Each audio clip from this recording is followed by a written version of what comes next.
हर चीज की एक कीमत होती है ना? लेकिन जरा सोचिए, क्या हो अगर सौदा किसी ऐसी ताकत से हो जो इस दुनिया की नहीं है, और कीमत वो हमेशा, मतलब हमेशा चुकानी पड़े। आज हम ऐसी ही दो कहानियों की बात करने वाले हैं, जहां इंसानों की छोटी छोटी ख्वाहिशें उन्हें एक बहुत ही भयानक मोड़ पर ले आईं।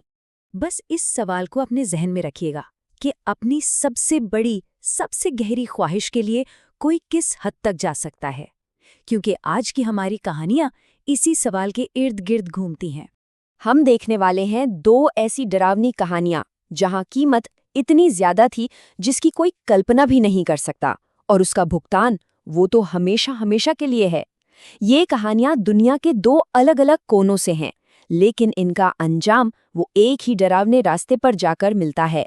तो हर कहानी की शुरुआत होती है एक इच्छा से, एक चाहत से, और यहाँ भी दो बहुत ही ताकतवर इंसानी जज्बात ने हमारे किरदारों को एक ऐसे रास्ते पर धकेल दिया जहाँ सिर्फ अंधेरा था।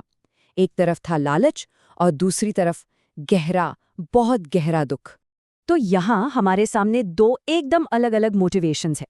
एक तरफ है मिथुन, जिसे मेहनत करना बिल्कुल पसंद नहीं। उसका मानना था कि असली दिमाग वाला तो वो है जो जुगाड़ से, शॉर्टकट से काम निकाल ले। और दूसरी तरफ है सुजुकी परिवार, जो अपनी बेटी की मौत के गम में पूरी तरह टूट चुका था। दोनों ही अपनी अपनी इच्छाओं के पीछे भागे, पर उन्हें जरा भी अंदाजा नहीं था कि ये रास्ता उन्हें किस अंधेरे कुएं में ले जाकर छोड़ेगा। तो चलिए देखते हैं कि आखिर इन दोनों ने अपना अपना सौदा किया कैसे, और यहीं पर इन दोनों कहानियों का रास्ता अलग हो जाता है। एक सौदा वो तो पूरी प्लानिंग के साथ जानबूझकर किया गया था, जबकि दूसरा वो बस एक दर्दनाक हादसे का नतीजा था।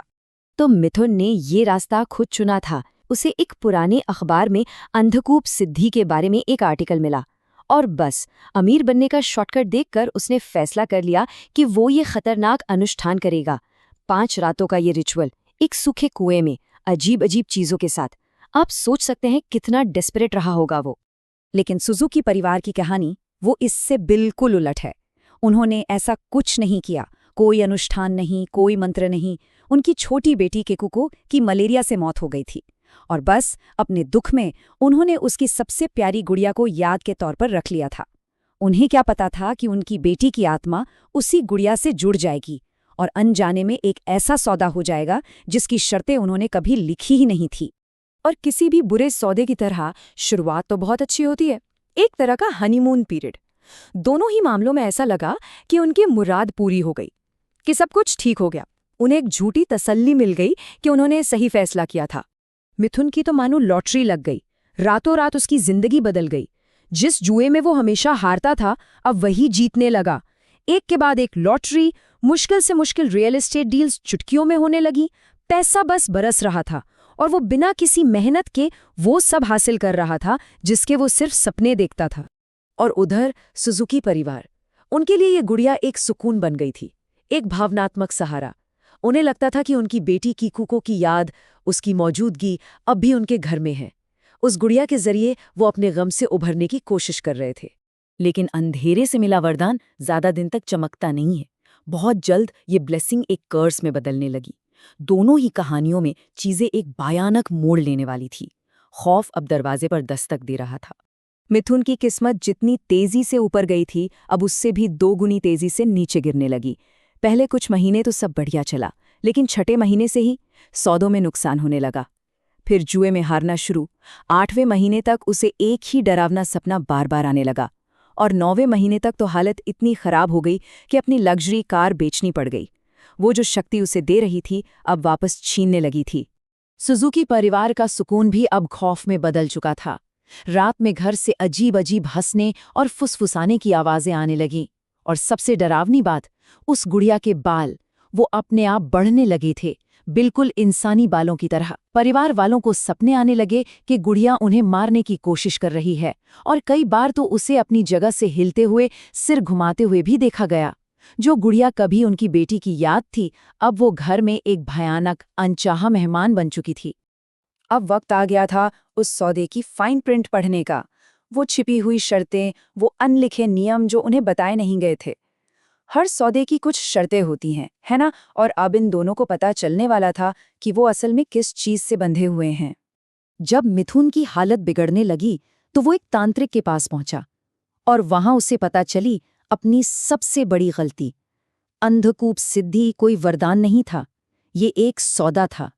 उसने जिस शक्ति को जगाया था वो इच्छा पूरी नहीं करती, वो डील करती है। और उस डील का एक नियम था, हर अमावस्या की रात उसे खून की बलि चाहिए।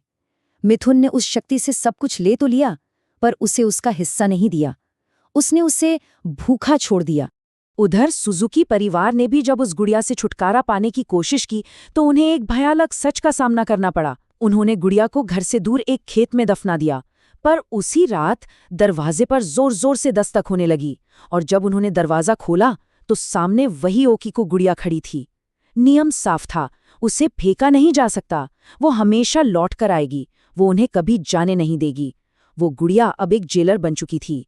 तो अब हिसाब बराबर करने का वक्त आ गया था। द रेकनिंग, हर सौदे की आखिरी कीमत चुकाने का समय, चाहे वो जानबूझकर किया गया हो या अनजाने में। अमावस्या की रात मिथुन ने आखिरी कोशिश की एक बलि देने की, पर अब बहुत देर हो चुकी थी। उस शक्ति ने कहा, मैं महीनों से भूखा हूं, आज मैं अपना हिस्सा खुद लूंगा। और जमीन से निकले काले हाथों ने मिथुन को चीखते हुए उसी कुएं में खींच लिया। उसने अपनी जान देकर अपना कर्ज चुकाया। 20 साल, जरा सोचिए, पूरे 20 साल तक सुजुकी परिवार उस शापित गुड़िया के साथ एक ही घर में फंसा रहा। 2 दशक। ये सिर्फ डर नहीं था, ये एक ऐसी पीड़ा थी जो हर रोज हर पल उन्हें महसूस होती थी, एक कभी न खत्म होने वाला दुस्वप्न। तो हमारी कहानियों के किरदार तो चले गए, पर वो अंधेरी ताकतें, वो आज भी मौजूद हैं। तो चलिए देखते हैं कि इन सब के बाद आखिर बचा क्या। यहाँ एक बड़ी दिलचस्प बात है, मिथुन को ले जाने वाली शक्ति, वो कुआं, अब शांत है, उसकी भूख मिट चुकी है। लेकिन ओकीको गुड़िया, उसका श्राप आज भी जिंदा है। उसे जापान के एक मंदिर में रखा गया है और पुजारी आज भी उसके बढ़ते हुए बालों को काटते हैं। पर सबसे ज्यादा परेशान करने वाली बात, उसका मुंह, वो धीरे धीरे खुल रहा है और उसके अंदर दांत उग रहे हैं। तो आखिर में ये सवाल बचता है, कौन सी जंजीर ज्यादा मजबूत होती है, वो जो लालच से बनाई गई हो या वो जो प्यार और गम से बनी हो? एक सौदा जानबूझकर किया गया, दूसरा अनजाने में, पर दोनों ने ही एक ऐसी कीमत वसूली जो हमेशा के लिए है। शायद कुछ बंधन ऐसे होते हैं जिन्हें तोड़ना नामुमकिन होता है।